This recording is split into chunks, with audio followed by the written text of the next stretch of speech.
Então, gente, hoje nós vamos pensar mais um pouquinho a propósito de a Monique estar novamente presa de maneira esdrúxula, de maneira desatenta, induziram, vamos dizer assim, né? Induziram o ministro do Supremo Tribunal Federal, Gilmar Mendes, a erro, fizeram toda uma embromação jurídica ali e ofereceram a ele carniça como se fosse churrasco, né? E aí, é claro que o ministro Gilmar Mendes sabe o que ele pegou ali, mas de repente no meio da correria ele parece que não leu o que estava ali. Porque há um monte de erros ali na hora que eu vi a notícia dos motivos de que a Monique, dos quais a Monique ia ser presa novamente. Coação de testemunhas. Que coação de testemunhas? O que a gente vê é um homem, o seu ex-marido, dando entrevista para tudo quanto é lado, falando mentiras deslavadas, né, para a gente poder citar as entrevistas que ele concedeu aí, aquela a Ana Beatriz Barbosa, cheia de mentiras ali, mentiras constantes que não param nunca. E ele continua reproduzindo essas mentiras. Aí ele está acusando a ex-mulher de coagir testemunhas, de ameaçar testemunhas. Aí, a outra coisa, a Monique estava postando. A Monique não estava proibida de postar, não. Quer dizer, um ex-marido está punindo a ex-mulher por ela existir. Então ele mandou isso tudo para o ministro Gilmar Mendes, e o ministro Gilmar Mendes acho que ele não leu, ele assinou alguma coisa, considerou assim, já que isso vem da primeira instância, eu aceito. Mas tem um acordo estranho aí, porque nem o pessoal da 7ª Câmara do Rio de Janeiro ordenou a volta da Monique à prisão, porque eles falaram, não, isso foi o STJ que concedeu essa liberdade a ela. Então ela estava plenamente livre. Mas aí, para confundir o ministro Gilmar Mendes, eles colocaram lá uma história de uma situação passada, né? Quando a Monique estava em prisão domiciliar, aí sim ela tinha medidas cautelares a cumprir, ela não podia postar em rede social, não podia ter contato com o terceiro. Mas agora não, a Monique estava há mais ou menos um ano livre pelo STJ. Livre, e ela provou que ela podia ficar livre. Manifeste-se aí quem é que foi ameaçado pela Monique, quem é que foi coagida pela Monique. Ela nunca fez isso, a Monique mal se expressava. Os amigos dela diziam assim, olha, o grande público está cheio de ódio cego, diga alguma coisa para esse grande público. Ela tinha medo exatamente do que esse ex-marido dela fez. E olha que interessante, Monique está presa porque ela estava calada. Né? Eu entendo que se ela tiver a chance então de ser solta, que ela se manifeste, porque me parece que a voz dessa mulher mete medo em gente desonesta, em gente mau caráter, em gente que quer que ela fique calada. Aí tem lá aquele bate lá da Rede Record, né? Falando que ela o afrontou. Ela não o afrontou. Ela pediu um tratamento digno. Mas enfim, não houve nenhum cometimento de crime por parte da Monique. Mas ela está presa lá por uma manobra cruel. E aí eu fico assustado quando eu vejo um tanto de mulher sem perceber que isso é uma medida de homens contra uma mulher. Ah, mas o filho dela morreu. Pois é, ela é vítima. O filho dela morreu à revelia da vontade dela. Ela estava adormecida e acordou com o menino morto. E ela não sabe o que aconteceu. As pessoas querem que ela fale de uma coisa que ela não sabe. Ela acordou, o filho dela estava morto. Ela sabia das violências. Olha, ela não sabia das violências. O que ela percebia, ela tentou investigar de todas as formas e os especialistas todos diziam, não, o seu menino está numa situação que os meninos passam mesmo. Ele não gosta do namorado da mãe. Né? Quando falaram que o menino estava mancando, ela levou o menino ao médico, de tudo quanto é jeito, fizeram tudo quanto é exame e falaram, olha, não tem nada aqui não. E o próprio menino disse à mãe que ele tinha caído da cama. Se ele tinha medo ou não, ela não tinha como detectar isso, ela estava tentando provas contra aquele vereador no 5º mandato. Né? Enfim, todas as coisas das quais vocês a acusam, né, de que ela foi ao salão, de que ela fez isso, de que ela fez aquilo, tudo isso foi devidamente explicado no processo, tanto é que a juíza, com os autos na mão, absolveu-a de todos esses crimes. Aí vem o pai do menino e fala assim, não aceita essa absolvição, e conseguiu algum acordo lá na 7ª Câmara do Rio, ela volta a ser vista como ré de novo. E aí, é claro, para um público desatento, que só quer vingança, que não quer saber a justiça, um monte de mulheres sofridas que podem pensar assim, gente, já pensou se sou eu sendo injustamente acusada? Não, elas estão ajudando a acusar, estão ajudando a difamar. Mas eu entendo que se a Monique sair da prisão novamente, que ela converse com essas pessoas, mesmo que ela tome muitos vômitos na cara, um dia as pessoas cansam de vomitar, onde as pessoas cansam de praguejar, para descobrir a verdade. Gente, se eu entendesse, se eu achasse que a Monique fosse criminosa, eu não estaria aqui gravando esse material em prol dela, não. Fiquem tranquilos, eu não sou funcionário dela, não ganho nada dela para fazer isso. Eu tenho um compromisso com a ética, com a vida, com a esperança, com a justiça social. E essa mulher está sendo injustiçada. Então, eu queria dizer isso para vocês antes de passar um trecho que vai falar do motivo principal de algumas pessoas estarem se empenhando tanto, dizendo que estão buscando justiça por Henri. É que essa busca de justiça por Henri vai render a essas pessoas R$1,5 milhão de reais. É isso mesmo que você ouviu. Tem gente de olho em R$1,5 milhão de reais. Por isso que estão se empenhando tanto por justiça por Henri. Porque qualquer coisa que for feita não vai trazer o menino de volta. E a mãe dele, sabendo que ele não vai voltar mais, ela deseja muito estar com ele, né? E aí a gente fica tentando dizer a ela, não fica aqui para você fazer por outras crianças o que te impediram de fazer por ele, né? Mas essa mulher é inocente, ainda que você não acredite. Eu acabei de ver a live que a Fernanda Piacentini da Rede Rio fez com a Camila, né, uma das advogadas da professora Monique, e eu estava vendo os comentários lá, aquele tanto de comentário de pessoas xingando, não quero ver, não sei o que, porque as pessoas querem que alguém seja condenado de forma gratuita, porque o que está chegando a vocês aí são laudos falsos, são um monte de coisa falsa, né?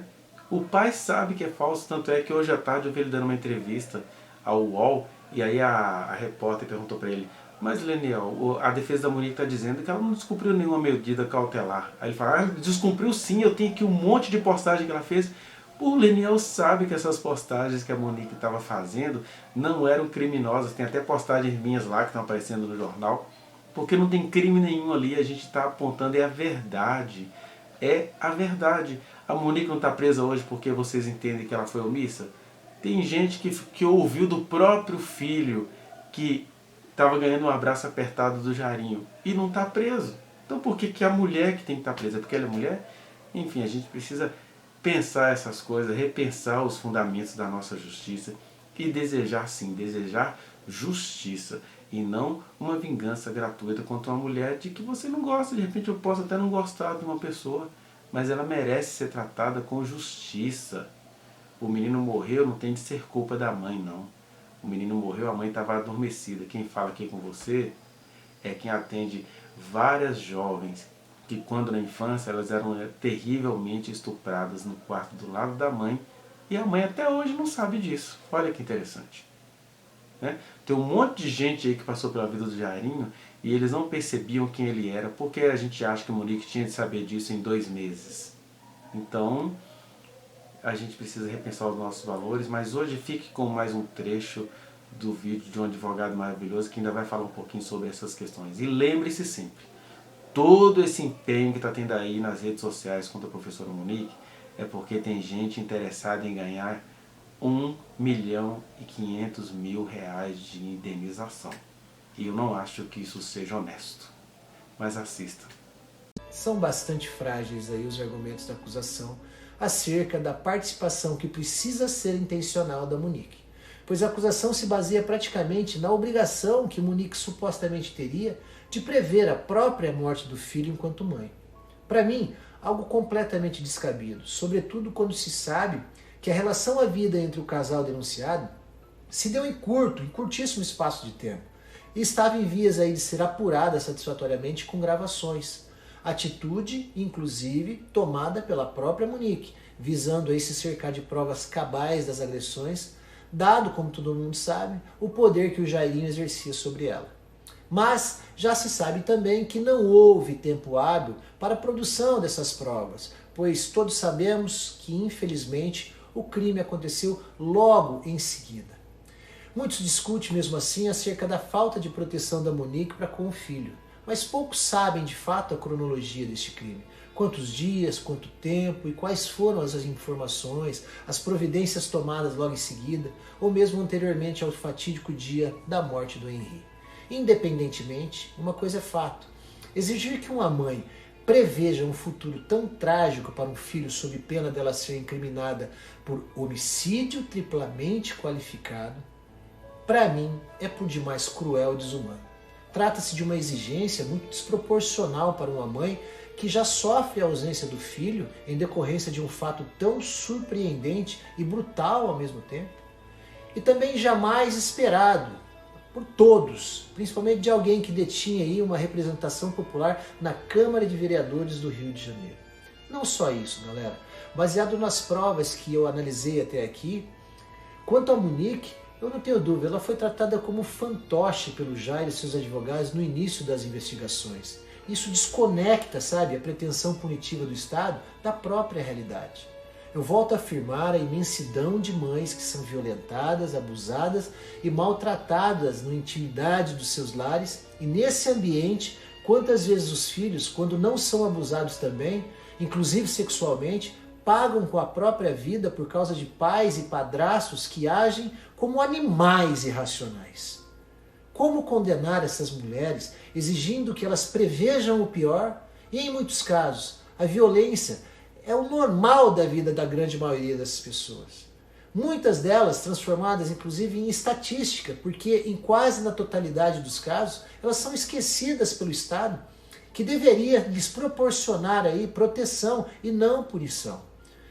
Caso contrário, se tivermos de engolir esse precedente perigoso agora, aliás, muito perigoso se não for corrigido a tempo, quantas mães brasileiras não poderão se ver sentadas no banco dos réus por sofrerem abusos ou verem seus filhos abusados, pouco podendo fazer para evitar um mal maior?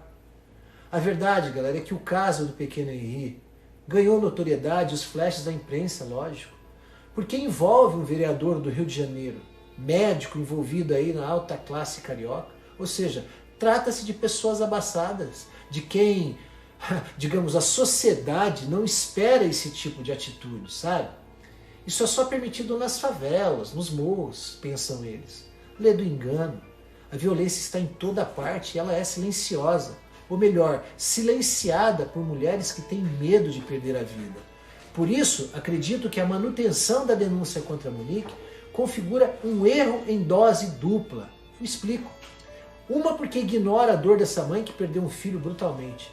Duas, porque impinge sobre ela ao mesmo tempo o peso da culpa intencional por um fato imprevisível e inesperado, ainda que sinais anteriores aí tivessem existido. Mas não pensem que o Ministério Público está sozinho, pois mais pesada do que as alegações do órgão acusador foram as alegações finais apresentadas pelo pai da vítima, Leniel, que vem, todo mundo sabe aí, travando uma luta insana para incriminar sua ex-esposa Monique. Leniel, que antes elogiava a Monique, hoje gasta toda a sua energia diária para apontá-la aí como autora da morte do próprio filho. Tem politizado, inclusive, o ocorrido, a ponto, a meu ver, de perder a linha e deixar transparecer tamanha incoerência. A meu ver, sedento pelos R$1,5 milhão de reais que o Ministério Público pleiteia para ele como indenização pela morte do pequeno Henri.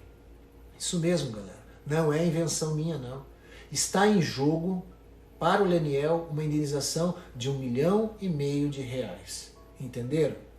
Já as alegações finais do denunciado Jairo, vá no link que está aqui na descrição e acesse a reflexão na íntegra. Não se esqueça de dar o like nesse trechinho de vídeo, compartilhá-lo e se inscrever neste canal, apertar o sininho para você receber as notificações. Muito obrigado.